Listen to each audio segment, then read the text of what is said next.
जा नाम लिए जा, काहू का डर है। चिड़िया रैन बसेरा ये तो परदेसी का घर है। काम करते रहो, नाम जपते रहो। गोपियां करती क्या है, घर का काम भी करती रहती है। कोई नवेली अपने पति को जगावे, उठो प्राण प्यारे टुक नींद जा त्यागो। बेला अमृत यही है, हरि नाम बोलो, गोविंद नामो दर माधवी की। गोपियां घर का काम करती रहती हैं, नाम जपती रहती हैं। वही कवि कहता है, चलो बैठो उठो, खाओ पियो कुछ भी करो, लेकिन भगवत नाम स्मरण करते रहो। नारद जी महाराज कहते हैं कि व्यास जी महाराज, जब हम जैसे तुच्छ प्राणी के ऊपर भगवान की कृपा हो सकती है, तो आप तो इतने बड़े बुद्धिमान हैं। आपके अंदर तो हमेशा भगवत भक्ति प्रदान विराजती रहती है। और अपने पूर्व जन्म की कथा सुनाते हुए श्री नारद जी व्यास जी को समझा रहे हैं। महाराज व्यास जी श्री सूत जी महाराज कहते हैं कि अहम पुरातीत भवे भवम मुने, दास्यास्तु कास्याचन वेदवादिनां, निरूपितो बालकेव योगिनां, शुश्रूषणे प्रावश निर्विवक्षिताम्। महाराज नारद जी कहते हैं कि व्यास जी महाराज, मैं पूर्व जन्म में किसी दासी का बालक था, किसी वेदपाठी ब्राह्मण के यहाँ काम करने वाली दासी का पुत्र था। मेरी मैया एक ब्राह्मण देवता के यहाँ, ब्राह्मण देवता के द्वारा पूजन किए गए पूजन पाठ के बर्तनों को, उसके जूठे बर्तनों को मांजती रहती थी, और उसी के द्वारा जो कुछ रूखा सूखा मिलता, उसी को खा करके हम माँ बेटे अपना जीवन यापन करते थे। पिताजी का साया सर से कब उठा, यह हमको पता ही नहीं था। मैया दासी का काम करती थी, हम माँ बेटे उसी ब्राह्मण के यहाँ रह करके जो कुछ मिलता खाते पीते और जीवन का निर्वाह करते थे। ब्राह्मण देवता त्रिकालज्ञ त्रिकाल संध्या करने वाले थे। एक दिन चौमासा का दिन आने वाला था। चौमासा व्रत के एक दिन पहले कुछ संत लोग उस ब्राह्मण देवता के यहाँ पधारे। जब पधारे, रात्रि का समय था। संतों का ये नियम था, जहाँ पर दिन बैठ जाता था, सूर्य ढल जाता था, संत लोग वहीं पर अपना रात्रि प्रवास किया करते थे। उन संतों का नियम था, जब संत ब्राह्मण देवता के यहाँ पहुंचे तो सूर्य अस्ताचल की तरफ जा चुके थे। संतों ने निवेदन किया तो ब्राह्मण देवता ने खुशी खुशी साथ स्वीकार कर लिया, हमारा भाग्य हो भाग्य, आप जैसे संतों का आगमन हुआ। और संतों की सेवा में मुझ माँ बेटे को लगा दिया गया।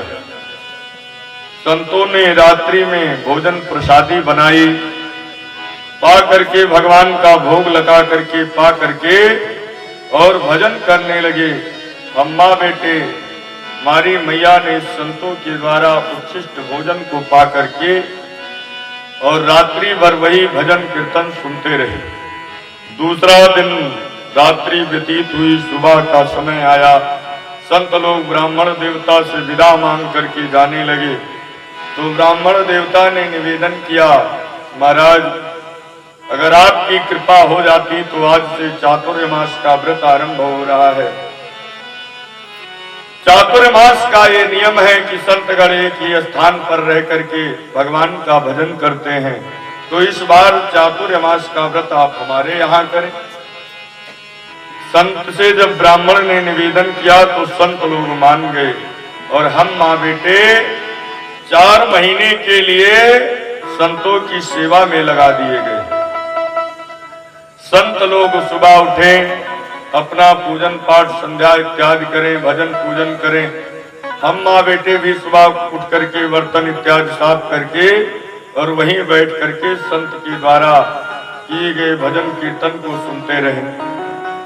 मैं छोटा था, हमारी मैया जब सुबह संतों के द्वारा किए गए जूठे बर्तन को मांजती तो उसमें जो उच्छिष्ट अन्न बचता, जो थोड़ा बहुत जूठा मुठा अन्न बचता, तो मैं छोटा था, हमको समय से पहले भूख लग जाया करती थी, तो उस जूठे को एकत्रित कर लिया करती थी, ताकि जब हमको भूख लगे तो हमारी मैया हमको खिला करके संतुष्ट कर सके। संतों के जब मुझको भूख लगती तो मैया उसी जूठन को दे करके मेरे मन को संतुष्ट कर दिया करती और मैं खा भी लेता, क्योंकि संत नियम के पक्के होते हैं। जब संतों का कि भोजन का समय होता है तभी भोजन पाते हैं। संत लोग भजन करते, मेरी मैया उनके बर्तन को मान करके जूठे को रख लेती, उनको भूख लगती तो खिला दिया करती। संतों की जूठन प्रसादी को पा करके हमारी बुद्धि निर्मल होती चली गई। नित्य निरंतर भजन पूजन पाठ चलता रहा, इसलिए हमारी बुद्धि भगवान में ही लग गई। मेरा मन भगवान में रम गया, संतों में रम गया। 4 महीने कैसे व्यतीत हो गए हमको पता ही नहीं चला।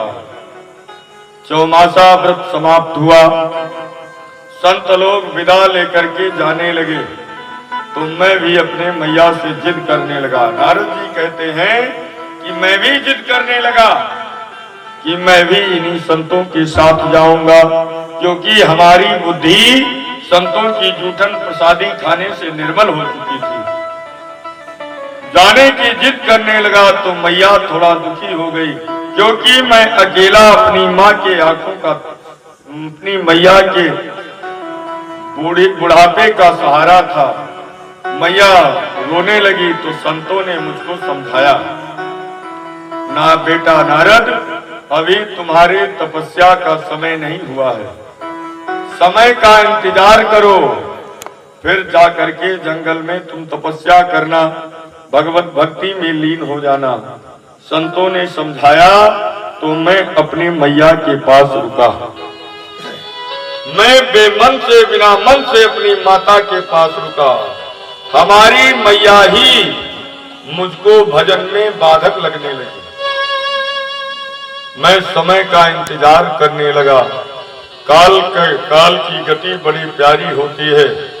एक दिन ऐसा समय आया, हमारी मैया सुबह सुबह ब्राह्मण देवता की संध्या के लिए बगीचे में फूल लेने के लिए गई थी। वहीं पर किसी विषधर ने हमारी मैया को काट लिया, जिससे हमारी मैया की मृत्यु हो गई। व्यास जी महाराज कि व्यास जी, हमारी माता की मृत्यु हो गई। लोगों के द्वारा जब हमको पता चला तो मन ही मन में बड़ा खुश हुआ, लेकिन लोक लाज के कारण मैं बहुत रोया। खुशी खुशी मैंने अपनी मैया का संस्कार किया और अब मैं अकेला हो गया। अब हमको रोकने वाला कोई नहीं था। मैया का संस्कार करके और भगवान की बाकी छवि जो संतों के द्वारा प्रदान की गई थी, वो छवि मैं अपने हृदय पटल पर धारण करके मैं उत्तर की दिशा में चल पड़ा। चलते चलते मैं छोटा बालक, मैं एक जंगल में पहुंचा। वहां पर हमको बड़ी जोर से भूख लगी। और चलने के कारण, निरंतर चलने के कारण भूख, प्यास और थकान तीनों लग चुकी थी। एक वृक्ष से फल लेकर के फल को खाया और सरोवर से जल पी करके एक बट वृक्ष के नीचे बैठ करके और उसी घनघोर जंगल में मैं भगवान की बाकी झांकी का स्तवन करने लगा, ध्यान करने लगा। और ध्यान करते करते एक समय ऐसा आया कि भगवान की बाकी झांकी का अनुभव हमारे हृदय पटल में होने लगा। और साक्षात भगवान का दर्शन करने के लिए मैंने जैसे ही अपने नेत्रों को खोला तो हमारे हृदय पटल पर जो बाकी झांकी विराजमान थी, जिसके अनुभव मात्र से रोमावलियां खड़ी हो चुकी थी, मन रोमांचित हो चुका था, वो बाकी झांकी हृदय पटल से गायब हो गई। बाहर दिखी नहीं, हृदय पटल से भी गायब हो गई। मैं बड़ा दुखी हुआ, बार बार उस बाकी झांकी को देखने के लिए, हृदय पटल में विराजमान करवाने के लिए ध्यान लगाता रहा, लेकिन ध्यान लग ही नहीं रहा था। वो बाकी झांकी फिर हमारे हृदय पटल में प्रकट ही नहीं हुई। मैं जोर जोर से निरीह होकर के उस जंगल में रोने लगा। भगवान की कृपा से एक आकाशवाणी हुई, बेटा नारद, अभी तुम्हारी भक्ति परिपूर्ण नहीं हुई है, अभी जाओ भगवान की भक्ति करो। और आकाशवाणी की बात मान करके मैं वहां से वापस चला आया, इधर उधर घूम घूम करके भगवत भक्ति में लीन रहने लगा। और जब संसार के प्रलय का समय आया तो जब ब्रह्मा जी सभी जीवों को अपने अंदर समेटने लगे तो मैं भी ब्रह्मा जी के द्वारा, ब्रह्मा जी ने हमको अपने अंदर समाहित कर लिया। और जब ब्रह्मा जी को सृष्टि करने की इच्छा जागृत हुई तो मैं ब्रह्मा जी के 10 मानस पुत्रों में हमारी उत्पत्ति हुई। ये भगवान की ही कृपा है। और जैसे ही हमारी उत्पत्ति हुई तो हाथ में भगवान के द्वारा एक वीणा प्रदान कर दी गई। भगवान की भक्ति मैं करने लगा। लोक मोह माया से मैं विरक्त होकर के और भगवान की भक्ति करने लगा। ऐसी कृपा हमारे ऊपर भगवान की हुई। जब तुच्छ बालक का दूसरा जन्म भगवान की कृपा से नारद के रूप में हो सकता है, जो भक्तों में अग्रगण्य माने जा रहे हैं, तो आप तो इतना अच्छा कार्य कर रहे हो, आपके ऊपर तो भगवान की कृपा होगी ही होगी। नारद जी ने अपने पूर्व जन्म की चर्चा जब सुनाई तो महाराज व्यास जी का मन थोड़ा हल्का हुआ और नारद जी का पाद्य अर्घाचमन के द्वारा पूजन करके और नारद जी को वहां से विदा किया। नारद जी चले गए और इधर महाराज व्यास जी भगवान की तपस्या करके शक्ति से संपन्न होकर के भगवान गणेश का आश्रय लेकर के और 18,000 श्लोकों की ब्रह्म संहिता, परमहंस संहिता तैयार कर दी। गणेश जी का आश्रय लिया और श्रीमद् भागवत महापुराण की रचना कर दी। भगवान की कृपा हुई और जब भागवत महापुराण की रचना व्यास जी ने किया, परमहंस संहिता तैयार हुई, तो नारद जी महाराज व्यास जी सोचने लगे कि परमहंस संहिता तैयार तो हो गई, लेकिन इसका प्रचार प्रसार कैसे किया जाए, इसको किसके द्वारा संसार में इसकी ख्याति फैलाई जाए। तो संसार में किसी के ऊपर महाराज व्यास जी की दृष्टि नहीं गई, केवल परम वेतरागी संत महाराज श्री सुखदेव जी के ऊपर ही दृष्टि गई और अपने 2 शिष्यों को बुलाया और 2 शिष्यों को भागवत जी के 2 श्लोक याद करवाए और लकड़ी लाने के बहाने से श्री सुखदेव जी जहां तपस्या कर रहे थे वहीं पर अपने दोनों शिष्यों को भेज दिया, जाओ जहां पर श्री सुखदेव जी तपस्या कर रहे हैं वहीं पर लकड़ी एकत्रित करना और ये 2 श्लोक गुनगुनाते रहे। जहां पर श्री सुखदेव जी निराकार ब्रह्म में ध्यान लगाए हुए थे वहीं पर पहुंचे दोनों व्यास जी के शिष्य और श्लोक गुनगुनाने लगे। बरहा पीडम नटवर बपू कर्णयो कर्णकारम विप्रदवासा कयम तुल भयम पश्ये यत्र मृत्यु परस्परम। भगवान, हे प्रभु, हे दीनानाथ, हे करुणामय, आप हमारी रक्षा कीजिए। केवल आप ही हमारी रक्षा कर सकते हैं। ऐसा कहते हुए वो देवी भगवान के श्री चरणों पर गिर पड़ी। वो देवी है कौन? महाराज व्यास जी कहते हैं वो देवी और कोई नहीं, महारानी उत्तरा है।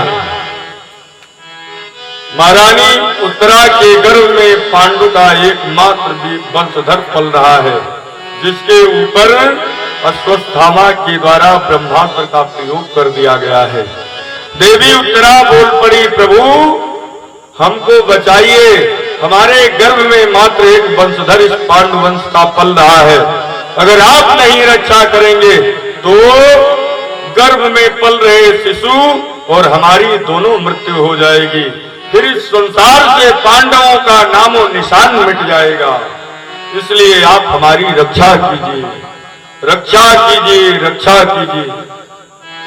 जब भगवान ने उत्तरा की करुण पुकार को सुना तो भगवान ने जाने का कार्यक्रम स्थगित कर दिया, वहीं पर विराम दे दिया और एक अंगुष्ठ आकार बना करके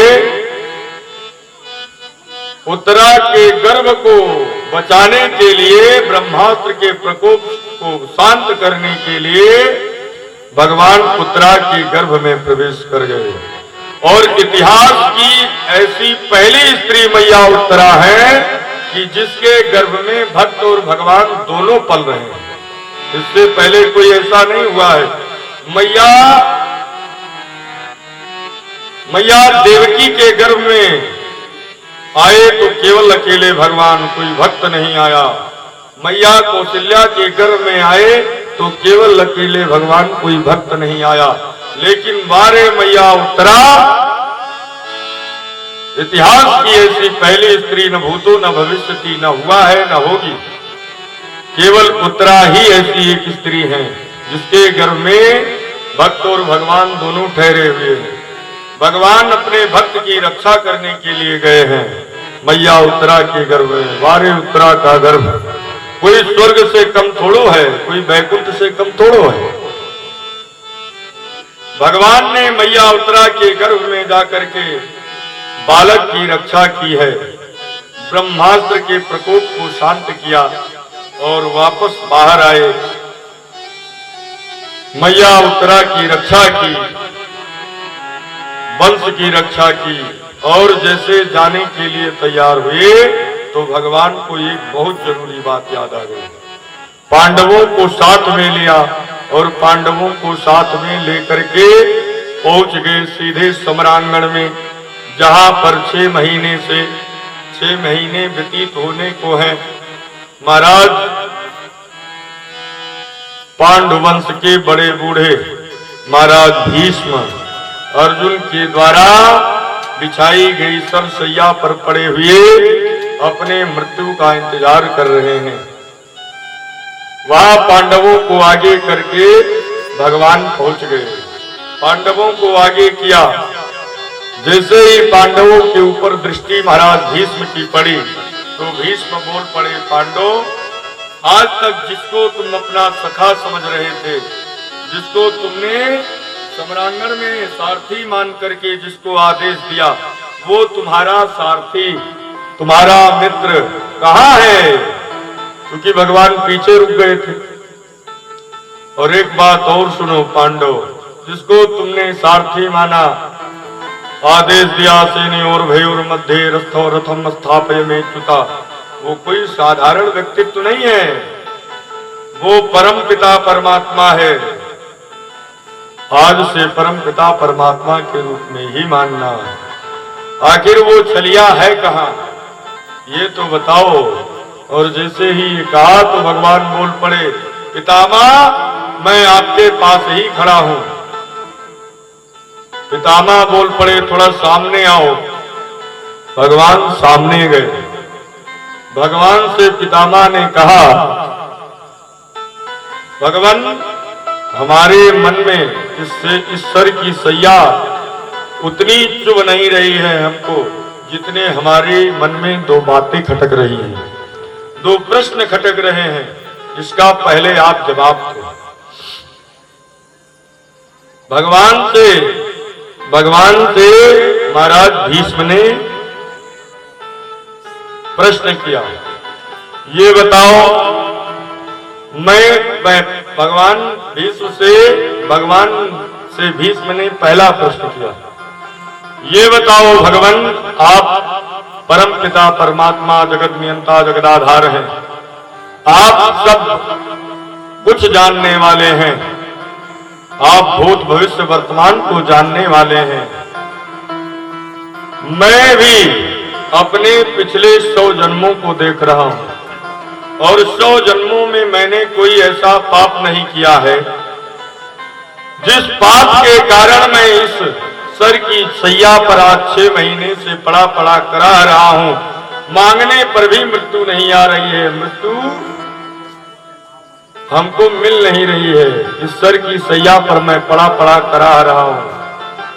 हमने अपने पिछले 100 जन्मों में ऐसा कोई पाप नहीं किया है, किस कारण मैं इस सर की सैया पर पड़ा हुआ हूं, ये हमारा पहला प्रश्न है। और दूसरा प्रश्न, आपने जब महाभारत युद्ध आरंभ होने को था, जब आपके यहाँ पांडव और दुर्योधन दोनों सहायता मांगने के लिए गए थे, तो आपने दुर्योधन को अपनी नारायणी सेना दे करके ये कह दिया था कि अगर आप हमको चाहते हैं तो मैं अस्त्र नहीं उठाऊंगा, अगर आप युद्ध में हमारी सेना चाहते हैं तो आप ले जा सकते हो। और आपने इस शर्त पर पांडवों का साथ किया था कि पूरे युद्ध में मैं अस्त्र को धारण ही नहीं करूंगा। और जब मैंने प्रतिज्ञा की कि सम्रांगण भूमि पर मैं आपसे अस्त्र उठवा लूंगा, तो आपने अपनी प्रतिज्ञा क्यों तोड़ दी? ये दूसरा प्रश्न हमारे मन में खटक रहा है। ये दोनों प्रश्नों का आप हमको समुचित उत्तर दे दीजिए। भगवान बोल पड़े, महाराज भीष्म, पितामह भीष्म, आपका पहला प्रश्न, उसका उत्तर आप सुनिए। आप अपने पिछले 100 जन्मों को देख रहे हैं और मैं आपके 101वें जन्म को देख रहा हूं। उस जन्म में आप एक राजा थे और बड़े ही घमंडी राजा। एक दिन आप रथ पर बैठ करके सारथी को आदेश देते हुए शस्त्र से सुसज्जित होकर के जंगल में शिकार खेलने के लिए जा रहे थे। आपका रथ वेग से चला जा रहा था। अचानक एक स्थान पर आपके रथ में जुटे हुए घोड़े हिनहिनाते हुए रुक गए। आपने अपने सारथी से प्रश्न किया, क्यों रथ के घोड़े रुक क्यों गए? सारथी डरता हुआ हाथ जोड़ करके बोल पड़ा, महाराज इसमें हमारी कोई गलती नहीं है। जिस रास्ते से हम आप जा रहे हैं, इस रास्ते को एक सर्प पार कर रहा है, जिसको देख करके घोड़े रुक गए। हमारी इच्छा यह है कि ये सर्प इस रास्ते को पार कर जाए, तब हम आप चले। आपने घमंड में आकर के मद में चूर होकर के सारथी को आदेश दे दिया कि जिस सर्प ने हमारे रास्ते को रोका है, उस सर्प के ऊपर इस रथ के पहिए को चढ़ाते हुए तब इस रास्ते को पार करो, आगे बढ़ो। बेचारा वो सारथी करता क्या, स्वामी की आज्ञा थी, डर के मारे उसने रथ को हाँक दिया, जबरदस्ती घोड़े को हाँक दिया और सड़क पार करते हुए उस सर्प के कमर से आपके रथ का पहिया गुजरा, जिससे उसकी कमर टूट गई। दर्द से वो बेचारा तड़पने लगा। वो सर्प की कमर टूटी बात सही थी, इतने पर आप नहीं रुके। आगे चल करके सारथी को आपने आदेश दिया, रथ को रोको। उसने रथ रोका, आपने तरकस से निकाला तीर और नीचे उतरे, उस सर्प को उठा करके बड़बड़ाते हुए पास में लगे हुए नागफनी के पेड़ पर आपने उठा करके फेंक दिया। जितने नागफनी के कांटे उस सर्प के शरीर में चुभे हुए थे, उतने बाण महाराज भीष्म तुम्हारे शरीर में चुभे हुए हैं। वो सर्प 6 दिन तक उस नागफनी के कांटे पर पड़ा हुआ तड़पता हुआ कराता रहा। 7वें दिन उसकी मृत्यु हुई। 6वां महीना व्यतीत हो रहा है। आप इस सर की सैया पर पड़े हुए हैं। ये आपकी उस जन्म का फल है। कर्म प्रधान विश्व रचि राखा, जो जस करई सो तस फल चाखा। कर्म से रोगी कर्म से भोगी, कर्मय मरे बालपन माता, इसलिए कर्म प्रधान विश्व रचि राखा। कर्मण्येवाधिकारास्ते मा फलेषु कदाचन। आपने जैसा कर्म किया है आपको फल वैसा मिलेगा। अन्यायार्जितेन धनम त्रिभिर्मासै त्रिभिर्दिवसै त्रिभिर्वर्षै त्रिभिर्जन्मै, कभी न कभी तो आपको उसका फल मिलेगा ही। आपके पहले प्रश्न का उत्तर, जितने नागफनी के कांटे उस सर्प में लगे थे उतने बाण आपके शरीर में चुभे हैं। 6 दिन तक वो तड़पा। 6वां महीना व्यतीत होने को आ रहा है। ये आपके पहले प्रश्न का उत्तर। और दूसरे प्रश्न का उत्तर सुनो। आप सम्रांगण में प्रतिज्ञा करके गए थे। आप जब सम्रांगण में पहुंचे तो आपने कहा क्या? भक्त कवि लिखता है कि छतिया उतान कैले भीषम गरजी बोले, छतिया उतान कैले भीषम तड़पी बोले, रण बीच फैसला हमार बा तुहार बा, ओ भाग्य माने यशुदा की कौन बाया भावनाथ, घीव दूध माखन के लागल पहाड़ बा, ओ मोरी गंगा माई पास बस केवल पानी बाटे, पनिया में काबा बस मछली से वार बा, ओ तब रण बीच आज निर्णय होई, तब रण बीच आज निर्णय होई, कि दूध दूध दारवा कि पानी पानी दारवा। आपने भी प्रतिज्ञा कर रखी थी महाराज भीष्म, आप हमारे भक्त हैं। आपने भी तो प्रतिज्ञा कर रखी थी कि आज अगर मैंने भगवान से अस्त्र नहीं उठवा लिया तो मैं भी शांतनु नंदन भीष्म नहीं। आपकी प्रतिज्ञा टूट जाए ये हमको कैसे मंजूर होता? अरे भाई, हमारा वजूद ही भक्त से है। अगर भक्त नहीं है तो भगवान का कौन सा वजूद? और भगवान की भक्त की प्रतिज्ञा टूट जाए तो भगवान का रहना वहां रहने का क्या औचित्य? भले हमारी प्रतिज्ञा टूट जाए लेकिन भक्त की प्रतिज्ञा नहीं टूटनी चाहिए। अगर आपका प्रण है कि मैं आपसे अस्त्र उठवा लूंगा तो हमारा भी ये प्रण है। ये तो प्रण मैंने बाद में लिया है, उससे पहले का प्रण है कि हमारे भक्त को कोई कष्ट ना हो। अगर भक्त को कष्ट हुआ तो सबसे पहले मुझको कष्ट होगा। अगर आपकी प्रतिज्ञा टूटती भी तो हमको बड़ा कष्ट होता।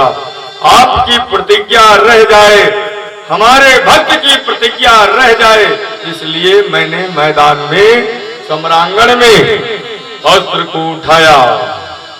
मैंने आपकी प्रतिज्ञा रखने के लिए नहीं, अपितु एक भक्त की प्रतिज्ञा रखने के लिए अस्त्र को उठाया है। ये आपके दूसरे प्रश्न का उत्तर। भगवान ने दूसरे प्रश्न का भी उत्तर दिया और फिर आगे चल करके महाराज भीष्म ने पांडवों को बुलाया, पास बुलाया और पांडवों को शिक्षा दी, राज करने की शिक्षा, राजधर्मान दान धर्मान शिक्षा प्रदान की। और फिर भगवान से हाथ जोड़ करके बोलने लगे, भगवान से निवेदन करने लगे कि महाराज हमारी एक इच्छा है और हमारी अंतिम इच्छा है। हमारी अंतिम इच्छा ये है कि हमारी एक बेटी है। पांडव आश्चर्यचकित हो गए, जैसे भगवान भीष्म ने कहा, महाराज भीष्म ने, कि हमारी एक बेटी है, तो पांडव आश्चर्य में पड़ गए कि भाई ये जीवन भर आजीवन ब्रह्मचर्य का इन्होंने संकल्प लिया है कि मैं कभी विवाह नहीं करूंगा और इनकी बेटी कहां से आ गई।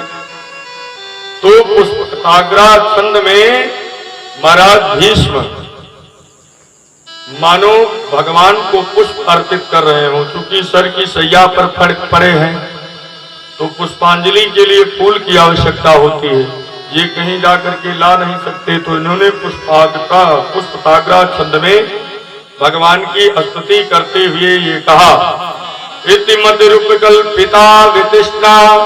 महाराज हमारी एक बेटी है। वो बेटी कौन है? बोले इति मद्रूप कल्पिता वितृष्णा, मति रूपी बेटी, बुद्धि रूपी बेटी है, जो आपके श्री चरणों में मैं समर्पित करना चाहता हूं। भगवान से भीष्म निवेदन करते हैं, इतना तो करना स्वामी, इतना तो करना स्वामी, जब प्राण तन से निकले, इतना तो करना स्वामी।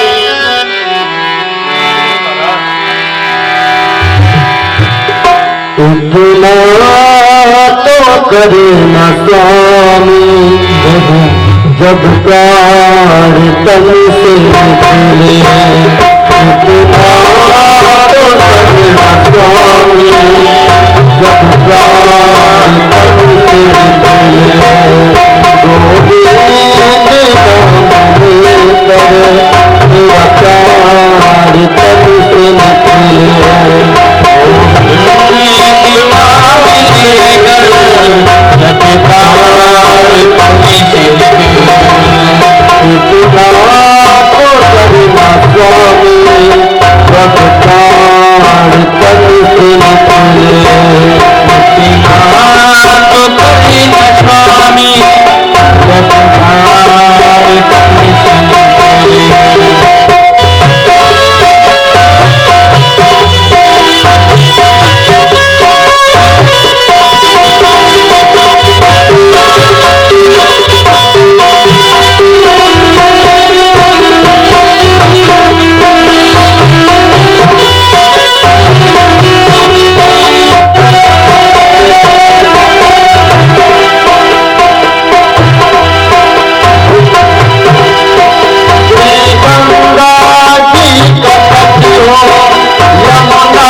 जब कार तन से निकले इतना तो करे न स्वामी, जब कार तन से निकले तो देख नाम लेकर मेरा प्राण तन से निकले। बोले वृंदावन बिहारी लाल की जय। महाराज भीष्म जी कहते हैं कि इत मधुरूप कल्पिता कृष्णा भगवत तत्पुंगवे विभोमने स्वासुतम भोगते क्वचित विहर्तुम प्रगतमुपेशु यत् भगवत प्रवाह। महाराज ये जो हमारी मति रूपी बेटी है, बुद्धि रूपी जो बेटी है, ये आपके श्री चरणों में समाहित हो, ऐसी हमारी इच्छा है। और माघ शुक्ल पक्ष की एकादशी को महाराज भगवान भीष्म ने अपने शरीर को सर की सैया पर शांत किया और महाराज भीष्म का महाप्रयाण हुआ है। ये चर्चा आई पांडवों के द्वारा महाराज भीष्म की आदि दैहिक क्रिया करा करके और पुनः वापस भगवान हस्तिनापुर को आए और अब भगवान पूर्णतया हस्तिनापुर को छोड़ करके द्वारिकापुरी को जाने के लिए तैयार हुए। मैया कुंती से विदा मांगा, देवी उत्तरा से विदा मांगा और सीधे अर्जुन को साथ में लेकर के भगवान द्वारिकापुरी की तरफ पधारे। द्वारिका वासियों को जब पता चला कि भगवान हस्तिनापुर से बहुत दिनों के बाद द्वारिकापुरी आ रहे हैं, तो जो स्त्रियां भगवान के हस्तिनापुर जाने के बाद कुछ कर्म छोड़ करके बैठ गई थी, आज वो तैयार हो करके बढ़िया सुंदर सुंदर वस्त्र पहन करके भगवान की अगवानी करने के लिए द्वारिकापुरी के मुख्य द्वार पर आ गई। ब्राह्मणों और वेदज्ञों को आगे कर करके मंगल द्रव्य लेकर के आगे आकर के खड़ी हो गई भगवान के स्वागत में। देखिए इस प्रसंग में एक बात मिलती है, जब से द्वारिकापुरी छोड़ करके भगवान हस्तिनापुरी को गए थे, तब से स्त्रियों ने कुछ कार्य करना बंद कर दिया था। भगवान की स्त्रियों ने कौन कौन से कार्य हम सभी जानते हैं और हम सभी लोगों ने सुना है, लेकिन कभी हम लोगों ने उस पर अमल नहीं किया।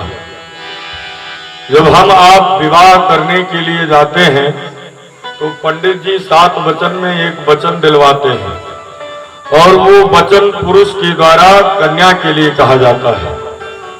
पहले 7 वचन हो जाता है, 7 वचन कन्या के होते हैं और फिर उसके बाद 5 वचन पुरुष के होते हैं।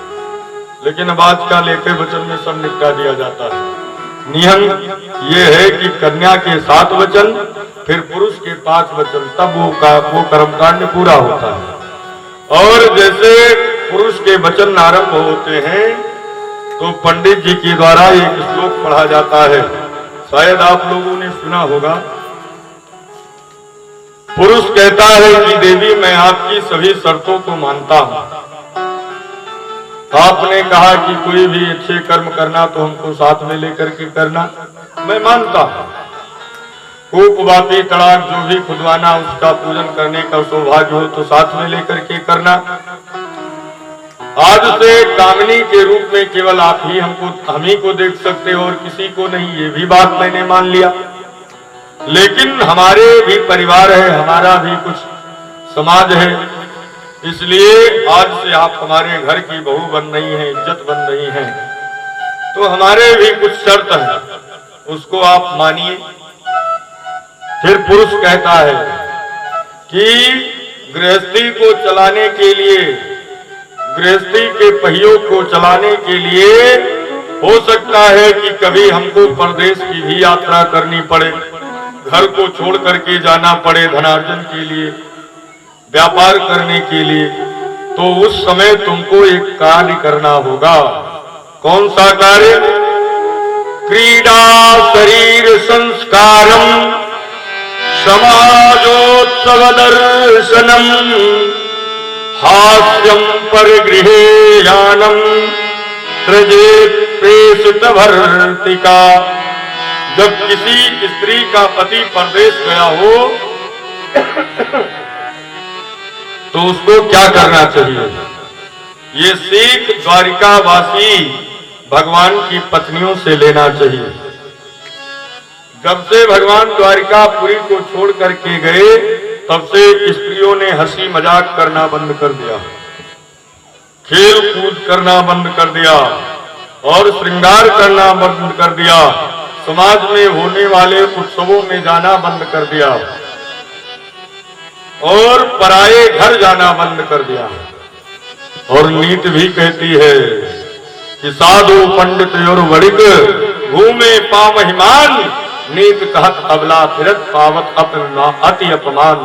बिना कि पति के जब पत्नी घूमती है तो एक दिन नहीं, 2 दिन नहीं, 3 दिन नहीं, लेकिन 4 दिन के बाद उसको समाज वाले दूसरी दृष्टि से देखने लगते हैं, उसको अपमान का सामना करना पड़ता है।